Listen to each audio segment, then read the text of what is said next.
Bienvenido, bienvenida a este nuevo capítulo del libro La libertad del ser, el camino hacia la plenitud de Annie Marquier. Hoy abordaremos el capítulo 10, algunas aclaraciones a propósito de la manifestación del ser. La capacidad de vivir con la mente superior abre las puertas a la riqueza del alma y a su realización en la materia, y se pone de manifiesto en la vida cotidiana, porque en efecto la verdadera búsqueda espiritual no se hace fuera del cuerpo. Durante mucho tiempo la búsqueda espiritual ha estado encerrada en algunas religiones que la gente practicaba de forma más o menos consciente. Pero ahora las cosas están cambiando y son muchas las personas que emprenden por sí mismas una búsqueda interior, a veces en el marco de alguna religión, otras totalmente al margen de ellas, pero no por ello las trampas son menores. Por eso, antes de describir las características de la manifestación del ser en la vida cotidiana, me gustaría precisar algunos elementos fundamentales para definir con claridad lo que entendemos por desarrollo espiritual, pues existe en este campo una gran confusión. La transformación instantánea. Aunque nos parezca que se puede pasar progresivamente a una manifestación del ser cada vez más plena, no es así. No se pasa poco a poco de la experiencia del ego a la experiencia del ser. La manifestación del ser no es una expresión mejorada de la expresión del ego. Al contrario, para que se manifieste el ser, tiene que haber habido un desprendimiento previo de los mecanismos del ego. Cada vez que manifestamos una cualidad del alma, el ego ha soltado una atadura. Son dos dinámicas opuestas. Es como saltar en paracaídas. O se está en el avión o se está en el vacío. Pero no se puede tener al mismo tiempo la relativa seguridad del avión y la maravillosa experiencia de flotar en el aire. Es en ese sentido en el que uno de mis grandes maestros, Krishnamurti, decía que la transformación no es progresiva, sino instantánea. Ninguna preparación resulta útil para captar la verdad. Preparación quiere decir tiempo, y el tiempo no es un camino hacia la verdad. El tiempo es continuidad, y la verdad es intemporal, discontinua. La comprensión es discontinua, tiene lugar de instante en instante. Lo que sí requiere tiempo es, por una parte, la construcción del ego, y por otra, una vez construido éste, despertar a sus límites y decidir liberarse de él. Eso lleva tiempo, y antes de estar preparado para tomar la decisión, supone mucho sufrimiento. Del mismo modo que requiere cierto tiempo seguir un curso de paracaidismo, subir al avión, doblar el paracaídas, colocarlo sobre la espalda, llegar a una altura suficiente y decidirse a saltar. Pero cuando ha llegado el momento de la decisión, ésta se hace en un instante. En ese sentido, el cambio de conciencia es necesariamente instantáneo. Para el Zen, hay que saber dejar madurar los granos, molerlos y dejarlos en infusión en la cafetera. Así también, cuando la situación está madura, ya está, se acabó. Si no es repentino, no es el despertar. Porque no hay una graduación entre la ignorancia y la sabiduría. No es una escalera que haya que subir, es un salto. Hay que franquear un abismo, por eso es por lo que se dice que es una vía abrupta. Es muy importante comprender bien esta aparente paradoja. Nos dicen que la transformación es instantánea. Entonces, ¿no hemos de hacer nada? Solo esperar. Y al mismo tiempo, se nos dice que trabajemos sobre nosotros mismos por el método que sea. ¿Qué significa la práctica? Hay que moler los granos, preparar el ego. Eso lleva tiempo, pero el café, el ser, se degusta en un instante. Para poder degustarlo, hay que prepararlo previamente. La comprensión de esta aparente paradoja no solo permite reconciliar enfoques que parecen contradictorios, sino tener además la actitud justa cuando se realiza un trabajo sobre la personalidad. La experiencia del ser es inefable.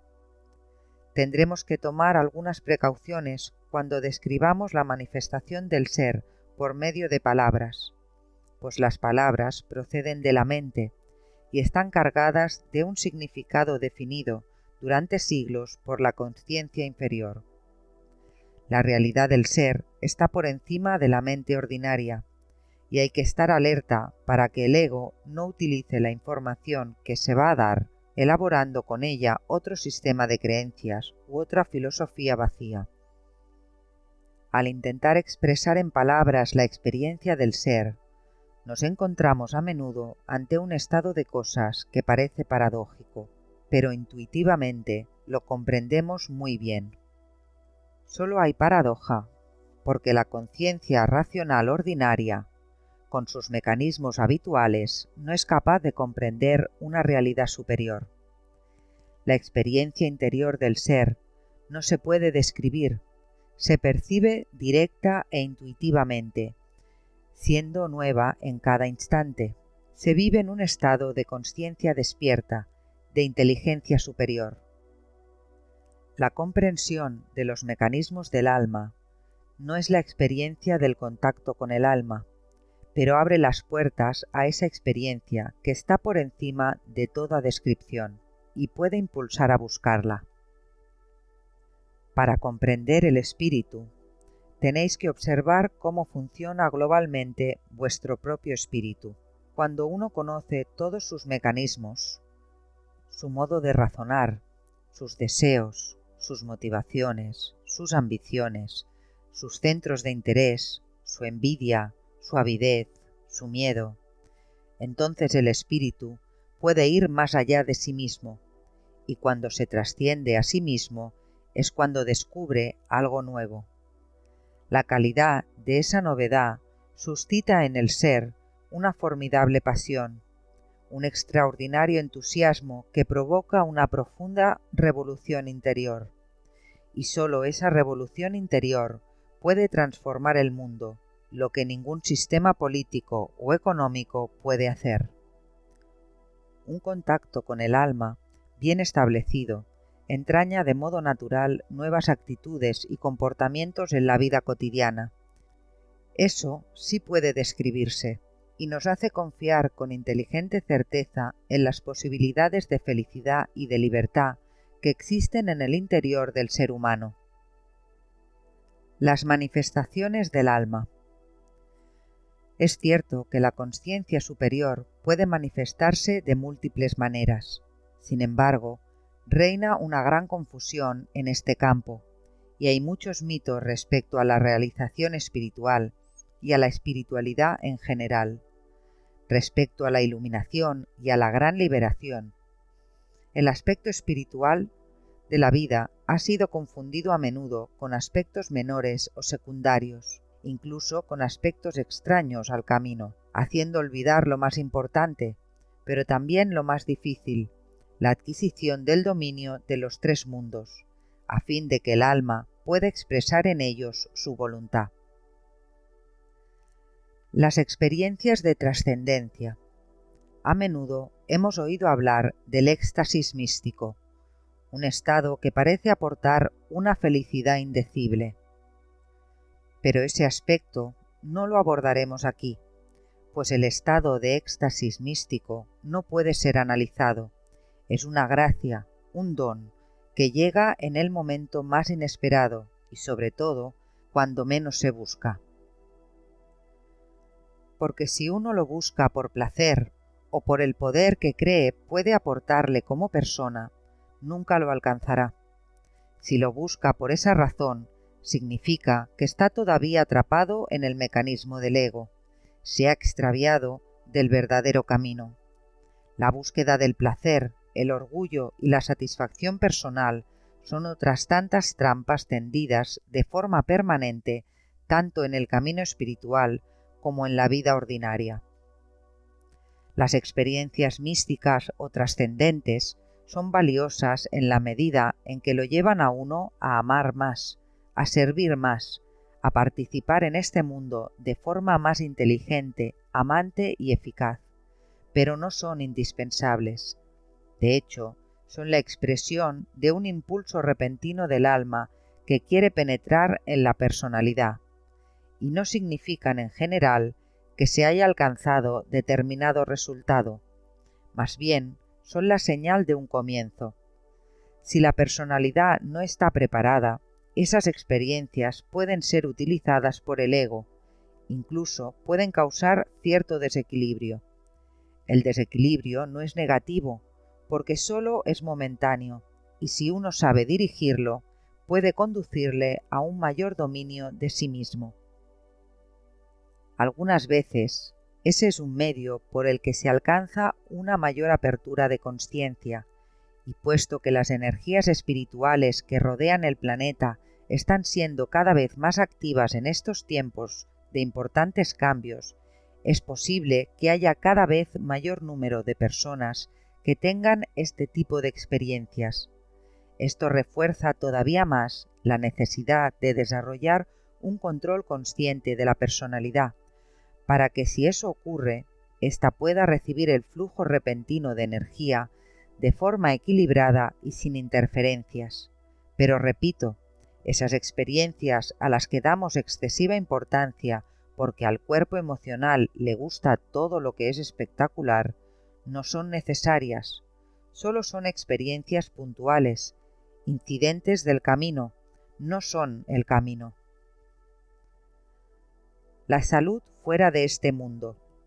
Las experiencias de trascendencia, a menudo mal interpretadas, han tenido por efecto, entre otros, hacer creer que la realización espiritual tiene lugar fuera de este mundo.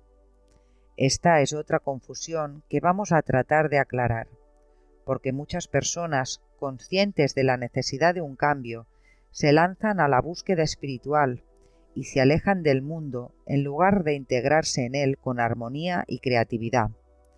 Liberarse de la materia no es haber huido de ella, sino haberla dominado. Y conceden una importancia exagerada a las experiencias de trascendencia, a las visiones, a determinadas prácticas originales o espectaculares, sin darse cuenta de que todo eso, aunque tiene su lugar en el camino, no es esencial, ni mucho menos. Todo ello provoca una confusión respecto al objetivo a alcanzar. Lleva uno a cabo la práctica espiritual para convertirse en un ser iluminado y realizado lo más rápidamente posible, para huir de este mundo material, abandonando a los habitantes del planeta a su triste suerte. Se confunde liberarse de la atracción de la materia con desconectarse de la materia. La confusión le va muy bien al ego porque juega a su favor. No podemos disociar nuestro destino del de la Madre Tierra, ni del destino de la humanidad. Es indispensable que nos deshagamos de la atracción de la materia sobre la consciencia, pero eso no significa que tengamos que huir de ella. En eso radica la confusión.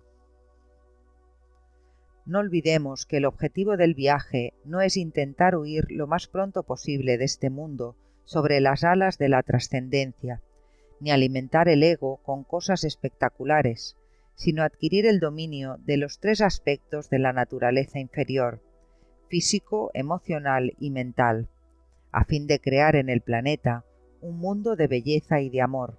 A través de ese dominio accederemos a la verdadera trascendencia, al éxtasis y a toda la potencia y la libertad de nuestra alma. Los poderes psíquicos. Otra confusión es la que consiste en interpretar los poderes psíquicos inferiores, clarividencia, clariaudiencia, mediumnidad, como señales de avance espiritual y de manifestación del ser. Pero no tiene nada que ver. Si bien es cierto que cuando se amplía la conciencia se pueden percibir con mayor facilidad las energías sutiles, sin embargo, los llamados poderes psíquicos solo son, en general, señales de conexión con el mundo astral, no son el signo de un avance espiritual. Para tener acceso a la realidad de los mundos espirituales, hay que ser capaz de entrar en contacto con la mente superior. La dinámica es muy distinta de la de los fenómenos psíquicos o mediúmnicos habituales. Conlleva lo que podríamos denominar poderes psíquicos superiores, telepatía, intuición verdadera, comprensión superior, conocimiento directo, etc. En el futuro, esas facultades superiores dejarán de ser poderes psíquicos y se convertirán en atributos normales del ser humano. Los poderes psíquicos inferiores, cada vez más corrientes hoy en día, acabarán por desaparecer, porque, al mantener la conciencia en el mundo astral, no ayudan realmente a la evolución, a menos que la conciencia superior domine ya el mundo emocional, en cuyo caso la mente superior los pondrá al servicio del ser. Lo que ocurre es que a ese nivel de conciencia normalmente se dispone de otros instrumentos más adecuados y fiables. Así pues, no existe relación alguna entre el grado de evolución espiritual y los poderes psíquicos inferiores, de modo que no hay que confundir ambas cosas. El dominio del ego por el alma da magos blancos. La posesión de poderes psíquicos inferiores puede dar cualquier cosa. La auténtica expresión del alma, es decir, la verdadera realización espiritual, se mide por las cualidades de amor, de sabiduría, de inteligencia, de desprendimiento y de servicio real que somos capaces de ofrecer al mundo, cualquiera que sea nuestra actividad. El verdadero objetivo. De modo que lo que nos interesa aquí no es describir qué tipo de viaje se puede hacer con la trascendencia, sino cómo puede manifestarse concretamente la presencia del alma en cada instante de la vida. Queremos saber cómo puede el ser humano aportar al mundo toda la riqueza de la conciencia superior, cómo puede construir un mundo de paz y de amor en el interior de sí mismo y también en el exterior, y así poner fin no solo a su propio sufrimiento y a su propia alienación, sino al sufrimiento de toda la humanidad. Queremos saber cómo puede el ser humano encontrar su libertad. De hecho, el ser humano encontrará la felicidad en cada instante de su vida y una serenidad a toda prueba si contribuye a crear a su alrededor la belleza, la bondad, la autenticidad y la paz, aunque no viva grandes experiencias de iluminación mística. Poner de manifiesto las cualidades del alma en el mundo a través del amor, de la creación inteligente y del servicio dará lugar a la verdadera alegría, a una gozosa libertad y a una serenidad permanente que nada podrá empañar, y serán unos cimientos sólidos para la verdadera realización espiritual. En el camino hacia la realización espiritual, el hombre avanza a ciegas. Espera, pero no está seguro. Duda, pero no recibe garantía alguna. Examina con cuidado sus actos, sus palabras, sus pensamientos. Continúa su trabajo. Intensifica la meditación. Examina los motivos de sus acciones y trata de equipar su cuerpo mental. No pierde ninguna ocasión de servir y es fiel a su ideal de servicio. Y un día, cuando esté absorto en su trabajo hasta el punto de olvidarse de sí mismo, verá a aquel que desde hace mucho tiempo lo está viendo a él. El camino que conduce hacia la verdadera transformación es arduo, porque exige adquirir un dominio completo de todos los aspectos de la vida, del físico, del emocional y del mental, y es en la vida cotidiana donde estamos más a menudo enfrentados a nosotros mismos. Es mucho más fácil tener sueños de ascensión y de partida que poner manos a la obra para sanar el sufrimiento del mundo y el nuestro propio solo por amor.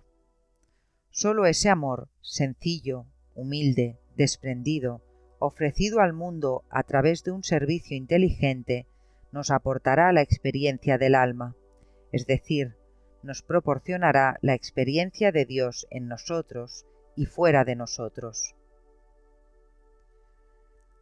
Aunque vivía una vida más o menos cómoda, Roma, un joven de unos 20 años, no se sentía a gusto en el mundo ordinario, en el que cada uno solo pensaba en sí mismo, y en el que veía tanta violencia, tanta injusticia y tanta estupidez. Él aspiraba a otra cosa. Había oído hablar de un gran maestro espiritual que vivía en lo alto de una montaña. Soñaba con vivir a su lado y recibir a diario sus enseñanzas, pues parecía poseer el secreto de la sabiduría y de la felicidad. Pero el maestro siempre había rechazado toda compañía, cualquiera que fuese. A pesar de todo, Roma decidió probar suerte y presentó al maestro su solicitud. Sorprendentemente, el maestro aceptó que se instalara en una casita muy próxima a la suya. Era un gran privilegio. Roma se sentía feliz y con el corazón lleno de gratitud. El maestro le encargó varias tareas que tenía que realizar cada día. Roma seguía al pie de la letra sus instrucciones. Estaba muy contento y lleno de esperanza, porque estaba seguro de que el contacto privilegiado que tenía con el maestro, en medio del silencio y de la belleza de la naturaleza, lo conduciría a una gran realización espiritual. Algunos años después, efectivamente, Roma había conseguido dominar sus pensamientos y había tenido hermosas experiencias interiores. Sin embargo, a medida que pasaba el tiempo, Roma sentía cada vez con más intensidad que le faltaba algo. Un día le habló al maestro, diciéndole: «Maestro, usted me ha enseñado a hacer el silencio dentro de mí. Me ha enseñado a escuchar el ruido del viento, el canto de la lluvia, los suspiros de la tierra, a conocer la sabiduría de los animales del bosque, a hablar a las estrellas y a entrar en contacto con la Madre Divina. Sin embargo, siento que me falta algo en el corazón. ¿Qué debo hacer?». El maestro permaneció silencioso durante un momento.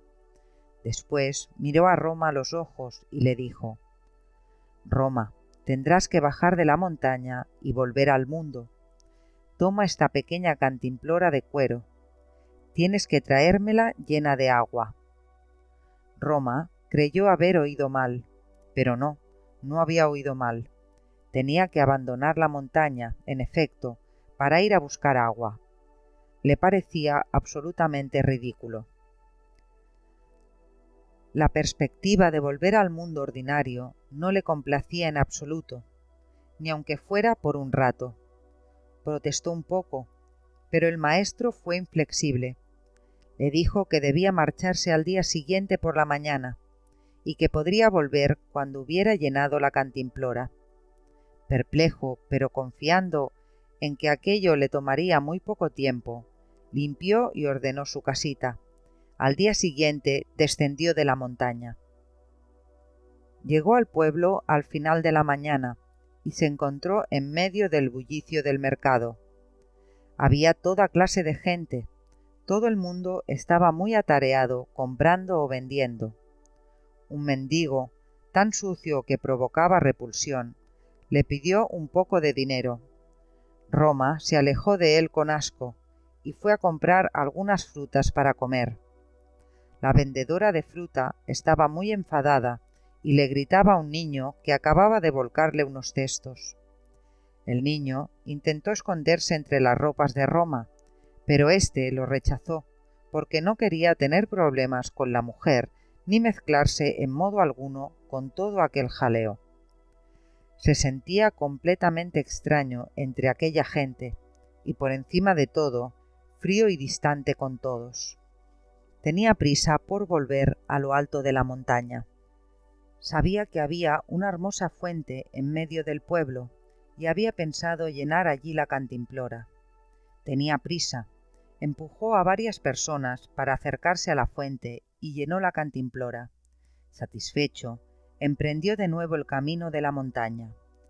Un anciano, sentado al borde del camino, junto a su carreta rota, le pidió ayuda, pero Roma le dijo que otras personas del pueblo, menos ocupadas que él, pasarían sin duda pronto por allí y lo ayudarían. Él no podía entretenerse en el camino. Tenía mucha prisa por volver a la paz y al silencio de la montaña. Cuando llegó ante el maestro, feliz, se prosternó ante él y puso la cantimplora a sus pies.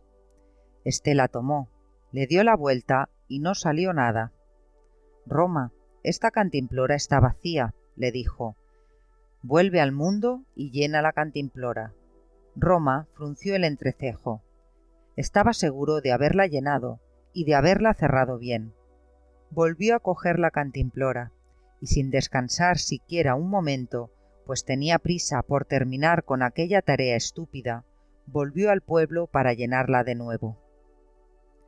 Se fijó bien por si estaba agujereada, pero no lo estaba, y la cerró con mucho cuidado. Pero cuando llegó de nuevo ante el maestro, la cantimplora estaba otra vez vacía. Roma no comprendía nada.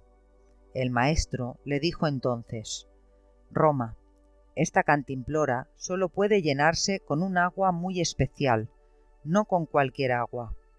Vuelve al mundo y encuentra el agua adecuada. Roma se puso en camino y fue al río.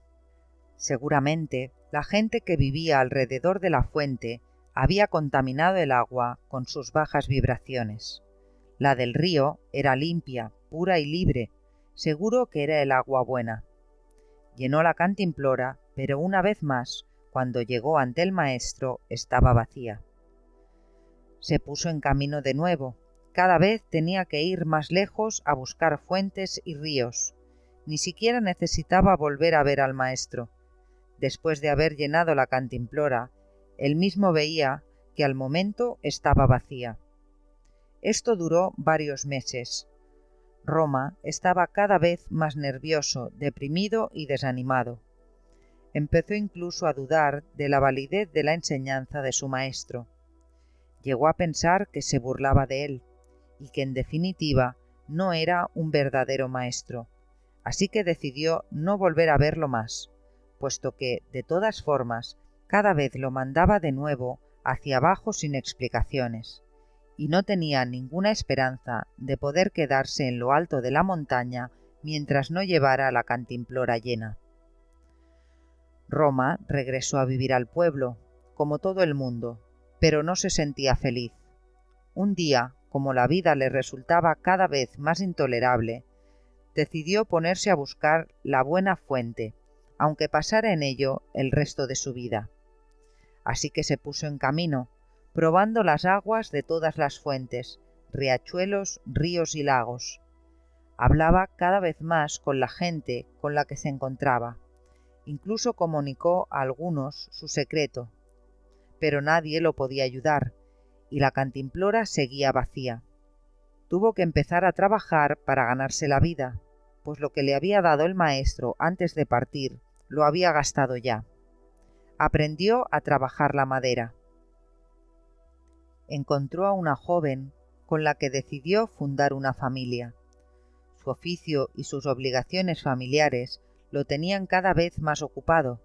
Ya no tenía mucho tiempo para buscar otras fuentes, pero siguió llevando atada a la cintura la pequeña cantimplora en recuerdo de su maestro. Aprendió a amar su trabajo, y cuando nacieron sus hijos, aprendió a amarlos y a jugar con ellos. Cuando iba al bosque a buscar leña, sentía el corazón henchido de alegría. Casi siempre lo acompañaba su hijo mayor, al que estaba enseñando a trabajar la madera. También le enseñaba los secretos del bosque que le había revelado a él su maestro. Un día, caminando por la orilla de un río de regreso a casa, vio a lo lejos a su mujer. Estaba sentada a la sombra de un árbol, mecía al pequeño de sus hijos entre sus brazos y le cantaba una dulce canción. El mayor jugaba a su lado. El árbol estaba florido y formaba como una bóveda que los protegía. Ante un espectáculo tan sencillo y al mismo tiempo tan hermoso, sintió una profunda emoción. Por primera vez en su vida, una lágrima resbaló por su mejilla, resbaló por su rostro y cayó en la cantimplora, que se llenó de inmediato. Roma notó que pesaba, la tocó, la abrió para estar seguro, esperó unos instantes. La cantimplora no se vaciaba. Esperó un poco más. Seguía llena. Su corazón vibraba de alegría. Podría volver a ver al maestro y vivir de nuevo en lo alto de la montaña. Después, de pronto se dio cuenta de que ya no tenía necesidad, ni tampoco deseo de subir allí. Entonces se le apareció el maestro en medio de una gran luz. Le miró con mucho amor y le dijo: «Es cierto, Roma, ya no necesitas volver a la montaña. Acabas de abrir tu corazón a la belleza, a la sencillez, al amor. Es todo lo que yo podría enseñarte.